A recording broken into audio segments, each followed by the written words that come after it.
নমস্কার, সবাই কেমন আছেন? দেখুন আজকে আমি নানপুরি বানালাম। নানপুরিটা বানানোর জন্য আমি আগে মাখিয়ে রেখেছিলাম। 3টে সাড়ে 3টের সময় করে আমি ময়েল দিয়ে পুরো ইস্ট দিয়ে মাখিয়ে রেখে দিয়েছিলাম, যাতে নানপুরিটা সুন্দর লাগে, বাংরুটির মতো লাগে। তো এই জন্য মাখিয়ে রেখে দিয়েছিলাম। মানে লেচি কেটে নিচ্ছি, এরপরে বেলে নিয়ে আর ভেজে নেব। এটা করার একটাই কারণ, কেননা আমার ননদ এসছে, ননদের মেয়ে এসছে, তারা এখানে আমাদের বাড়ি আজকে খাওয়া দাওয়া করবে।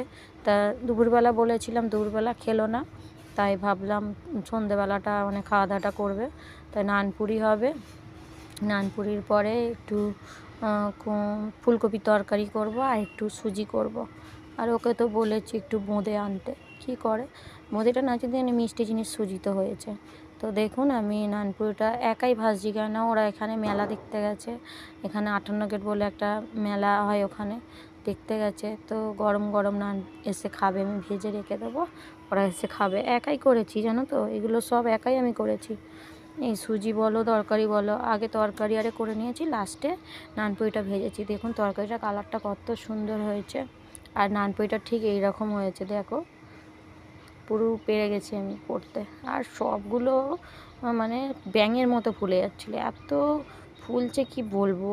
আর হেভি সফট হয়েছিল, নরম হয়েছিল, খুব খুব টেস্টও হয়েছিল। তোমরা এইভাবে বানিয়ে খেও, ভালো লাগবে।